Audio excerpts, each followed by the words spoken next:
Thrive Holiday Toolkit, day number 4 of 5.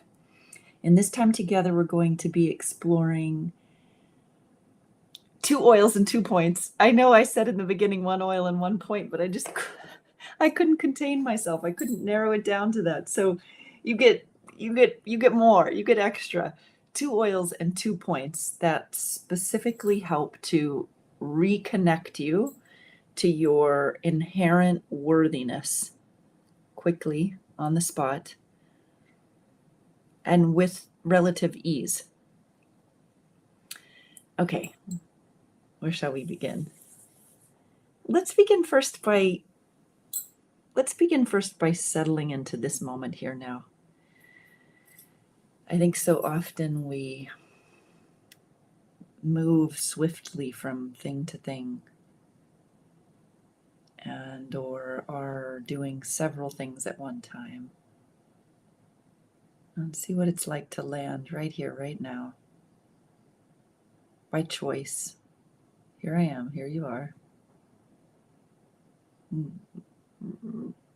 Release yourself into the moment. Unbind yourself. Unhook yourself from whatever you're worried or worrying about, whatever you're planning, whatever you're mulling over.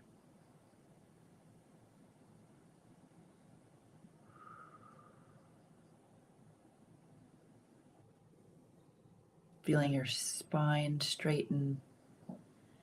And if you need and want to adjust your body in any way to relieve pressure or to create more space, do that. Okay. Here we are, you and me. I'm so happy you're here. I'm so happy you've taken this journey with me, for any part of it that you have taken at any time that you are taking it.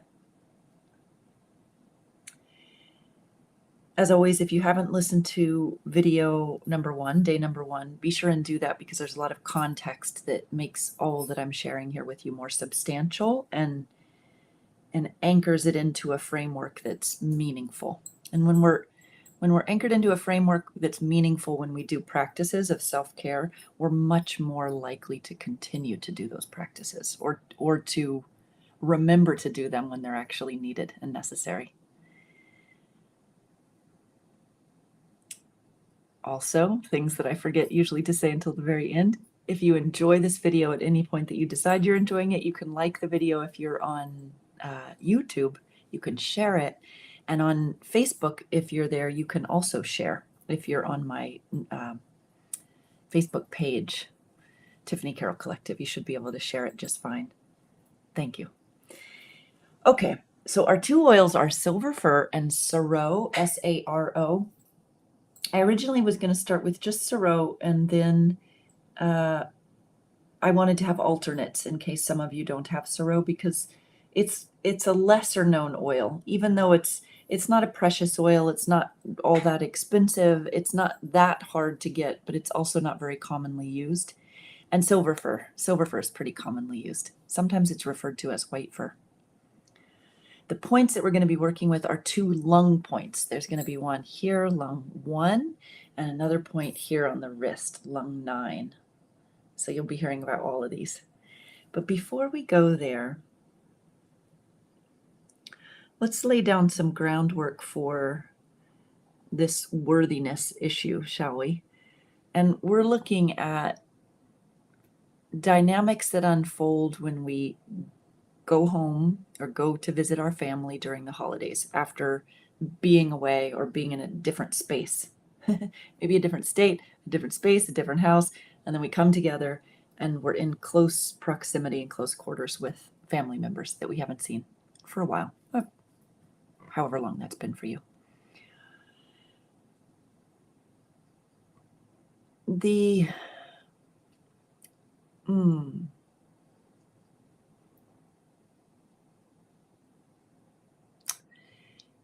thing that's important to say about worthiness, and what some people call the worthiness wound,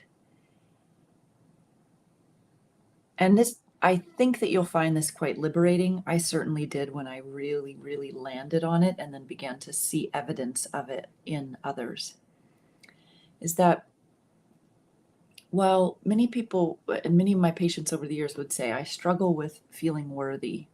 I have worthiness issues. I have father issues. I have worthiness issues. Those two usually go hand in hand, by the way. And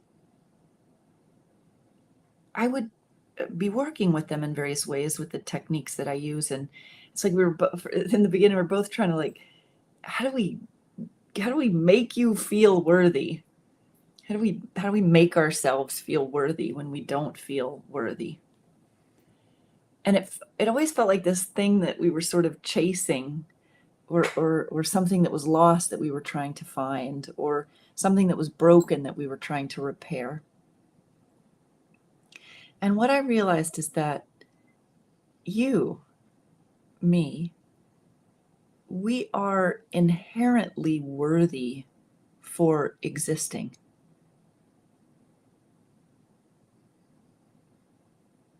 You, me, are miracles of existence.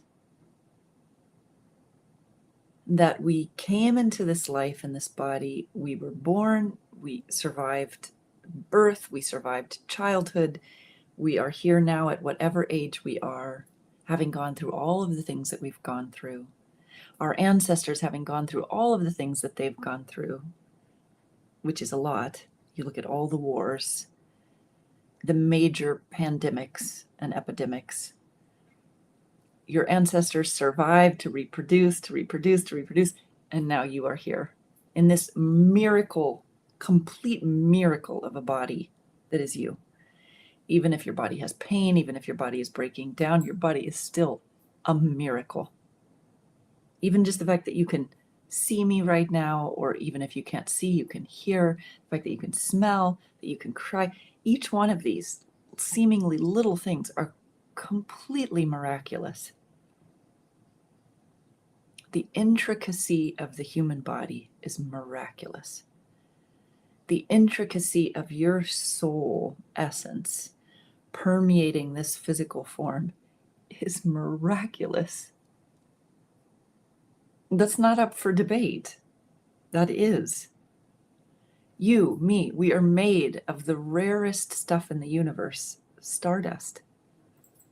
Our physicality is made up of the rarest stuff in the universe. This is actually a fact. Your worthiness is not in question. Just take that in, would you? Take it in. Take it in as much as you can take that in. Your worthiness is not in question, nor will it ever be. You are inherently worthy for existing here now.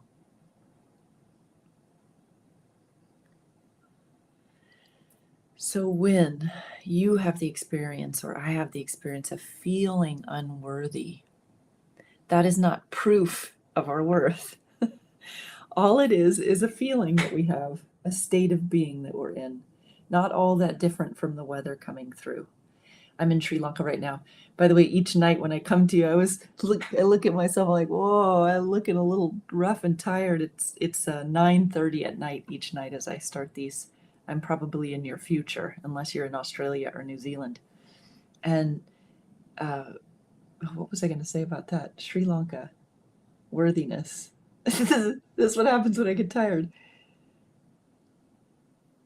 Oh, dang, I lost it. All right.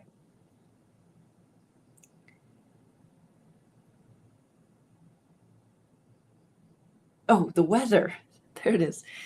That feeling unworthy is not all that different from a passing state of the weather. A couple nights ago here, a cyclone hit. Luckily not in our area, but we had huge thunder and lightning storms. It was quite something. The cyclone actually hit up in the north of Sri Lanka and part of India, I believe.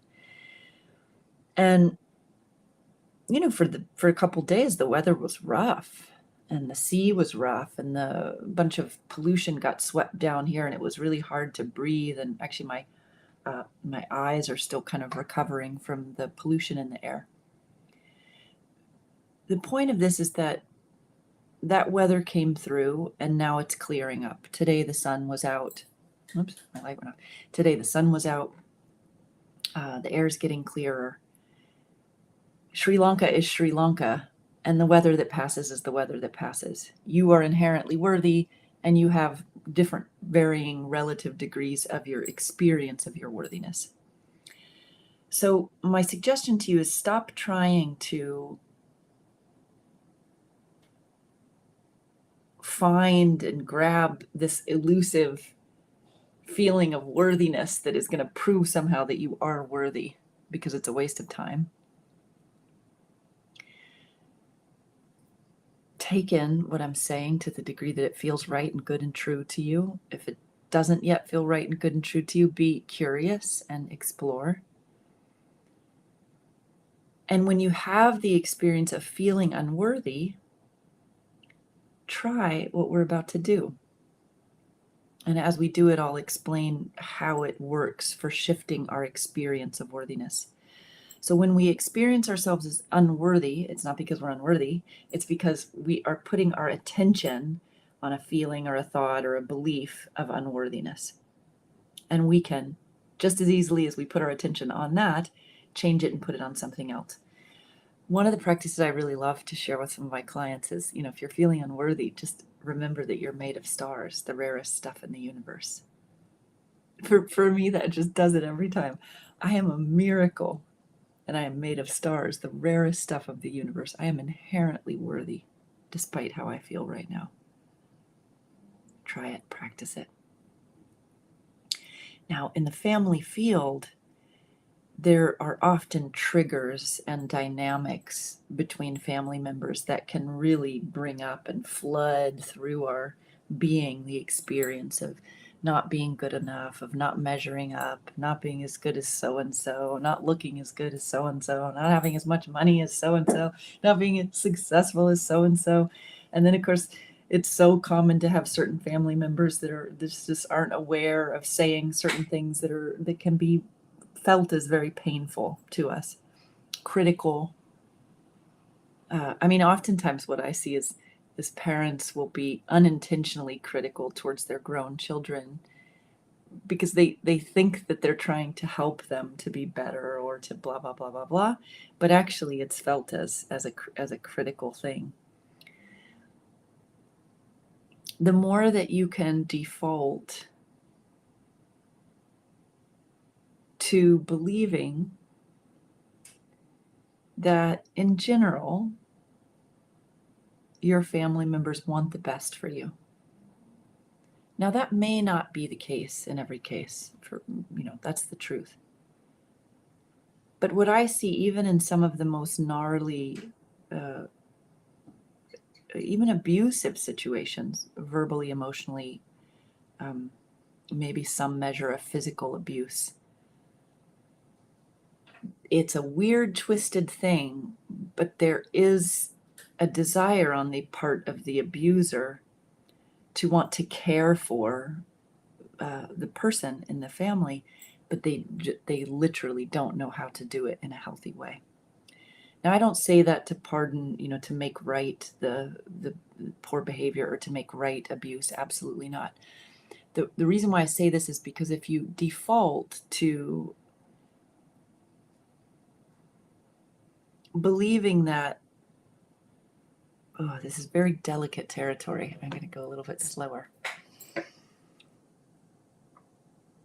It's very delicate territory in family situations of abuse and neglect, and I really want to be honoring the tenderness and the delicacy of delicatness, of these situations. Assume the best, but be present with what is. Know how to acknowledge what you're feeling and know how to take care of yourself. That's the best way I can sum that up. There's a lot of wisdom in that. I would like to assume that if there's some really significant abuse going on, that you're going to choose not to put yourself into it. But if you do happen to find yourself in it, be aware. take care of yourself, which is usually going to mean step away.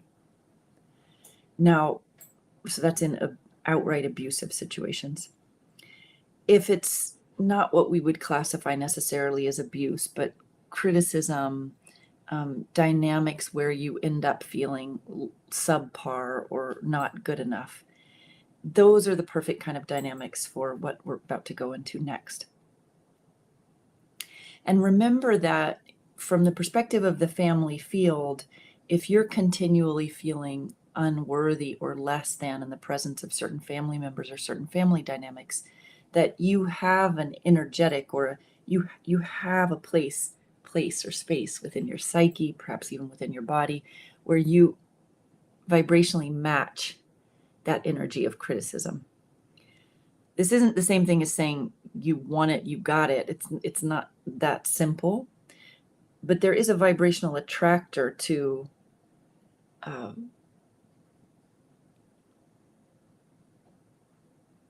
it's the best way to say this clearly.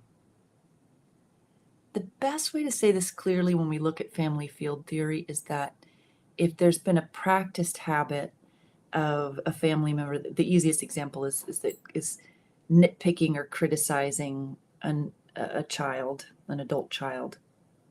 You know what I'm talking about. It's like where it's kind of sounding like it's supposed to be a compliment, but it was actually sarcastic and really snarky and kind of a cut. These kinds of dynamics, as they play out over and over again, they develop an attraction to one another. And it's almost like, especially if you go into the situation already thinking that it's going to happen and you're going to feel like crap, they tend to call each other into existence. If this is a dynamic that you experience, whether a lot or just a little, and by the way, in this case, I'm talking about kids, adult kids to parents, but this can also so much be, I see it all the time from what parents experience from their adult children coming home for the holidays to visit them. They might feel like through what their children say, they're not good enough. They haven't come far enough. They're not doing a good enough meal. They're not. So parents, this can be wonderful for you if you experience feeling unworthy when your adult children come home to visit you. Do this before they arrive, and do it any time you start to feel that sinking feeling of not being good enough. Silver fir, my nickname for silver fir is the seer of value and the knower of preciousness. The seer of value and knower of preciousness. Such a beautiful oil too. And just as the name transmits, silver fir does help us with being able to see and acknowledge that which is of true value, and to, in essence, by default, let go of what is not of true value. Saro, the parter of the clouds and the breather of stardust. It's a pungent oil, so when you smell the fragrance, it's a lot like, it's not all that different from, I mean, it's very different in its plant spirit, but it's not that different in fragrance from eucalyptus or even rosemary to some degree, in that it has that pungent lift.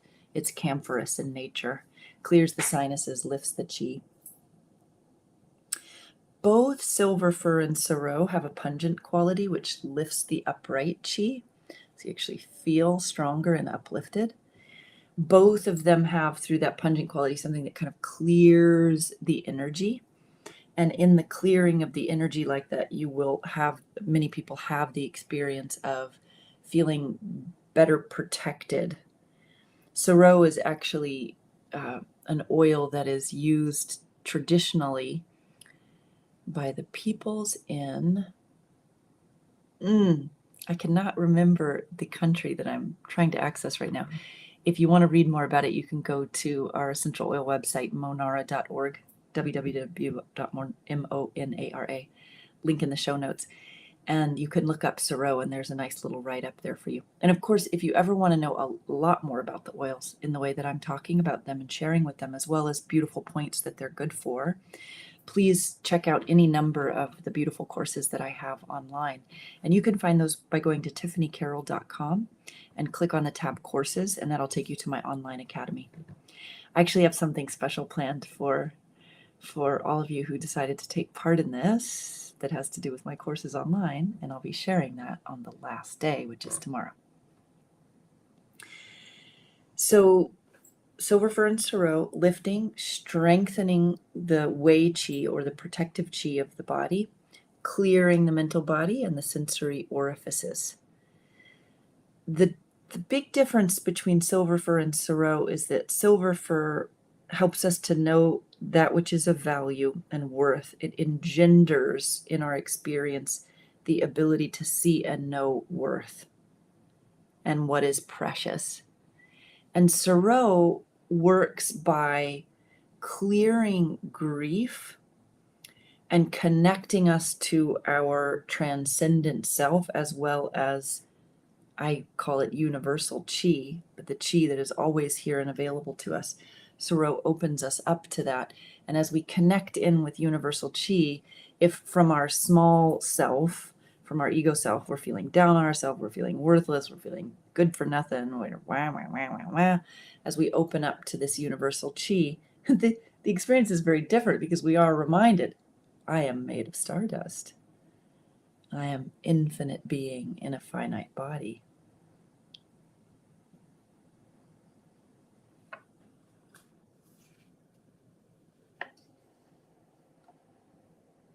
Okay. Both of these oils also open up the chest and circulate the chi, and they connect. They can help us to connect to our higher self. Oh, there's so much I could say about these oils, but this is good. This is good for now for what it relates to here. Also, incidentally, both silver fir and Saro are two of my powerful go-to oils when treating what we could call wounds of the father issues that come up. So if you know you have father issues and you know that they get aggravated when you go to visit your family, bring one of these oils. Okay, the 2 points that I really like are lung 1 and lung 1. Let's go here. If you go, okay, so you see my clavicle bone? If I go all the way to the end of my clavicle where it meets the shoulder, so that's my shoulder muscle right there. See, right poked in there, and then come down about an inch from there along the anatomical name is the deltopectoral groove. Come down about an inch along the deltopectoral groove, and that's where it is on both sides. So you can see about how far my shoulder is out. Now, when you place the oil there, you're not going to push in like that. That's acupressure. It's just going to be very light touch. And we're going to do it on both sides. Lung 1 is really powerful for opening up the chest and also for dispersing grief. And the grief in these kinds of situations really comes from self-abandonment. When you step into focusing on your quote-unquote unworthiness or not good enoughness, you are abandoning the truth of who you are. And it hurts. It doesn't feel good. It was a powerful point for moving the grief in relationship to that and buoying up your upright chi. So it makes it easier to choose to align with the truth of your inherent worthiness. Lung 9 is here. If you follow the thumb down and you go to the wrist, just below the wrist crease there's a little groove on the side of the tendon. And I love the name of this point, the very great abyss, the very great abyss. And it's on both sides. Also another powerful one for moving grief and stoking the energy of our inherent worthiness, making it easier for us to focus on that instead of all the negative talk about not good enoughness. So you can actually use either one of those oils on either one of those points. So why don't you decide right now which one you want to do? If you have both oils, decide which oil. If you have, yeah, you do have both points, unless you don't have your wrists on you, but I'm assuming you do. I'm going to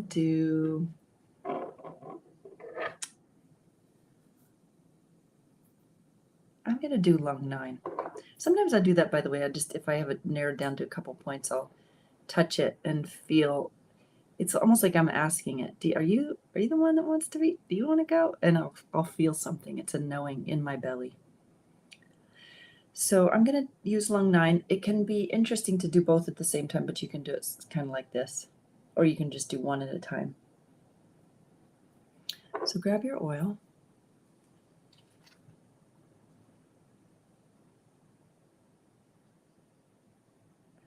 Take a drop divided between 2 fingers, like so, and then put it on either one of the points that you decided to do.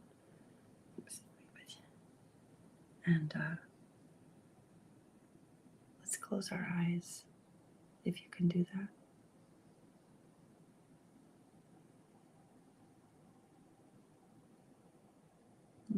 Hopefully you can smell the fragrance from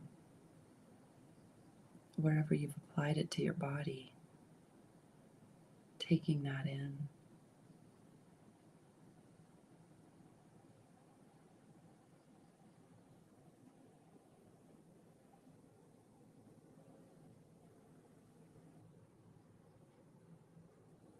And remember, it's just a light touch.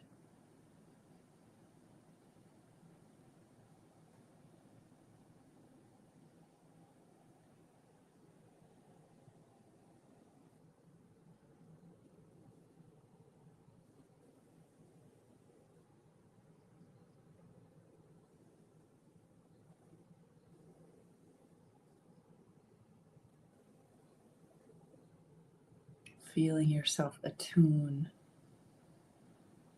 to the truth of your inherent worthiness. It doesn't matter how bad you might have felt about yourself today or yesterday or this week or this month or this year or this 5 years. You can attune right now.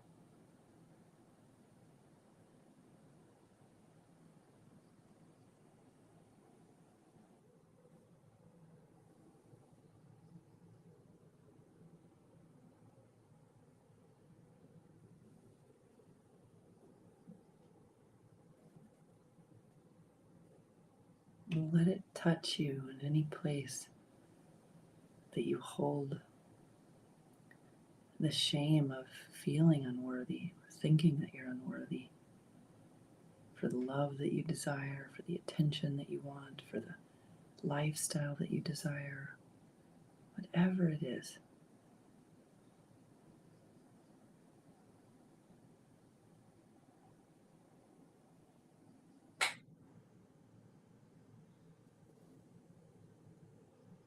Holding that as long as it feels good and right.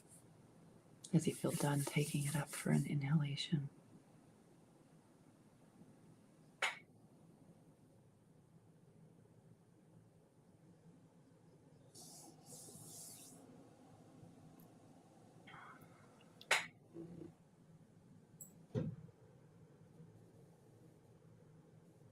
Curious what you feel, what you notice, what you think. If you want to share that in the comments.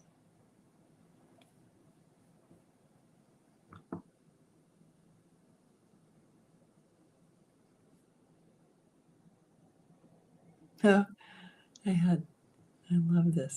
I didn't have the comments visible because I didn't want to get distracted, and I saw one of you helped me to remember what it was that I forgot earlier on. Thank you. Oh, beautiful to see the comments. Yeah, Sylvia, Allison, beautiful. Monica. Madagascar, thank you, Sylvia. Yes, in Madagascar, the people have a special nickname for Saro that has to do with it being the protector or the warder off of evils. Allison, other oils besides Saro, I would go with the silver fir. And if you don't have silver fir, then I would use cypress.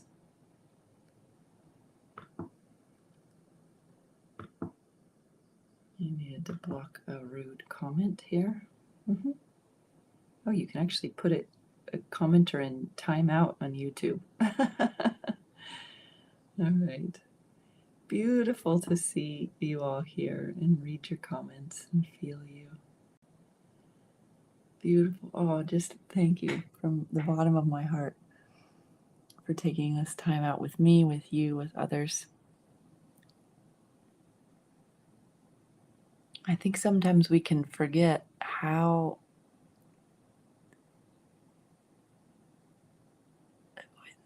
like the magnitude of treasure that can come from something like this. 20, 30 minutes in presence with depth and working with an oil or two. Kathy, my soul sister. All right, loves, from my heart to yours. Tomorrow is the last day. Come. I want to announce something fun that I want to give you. Okay. Bye.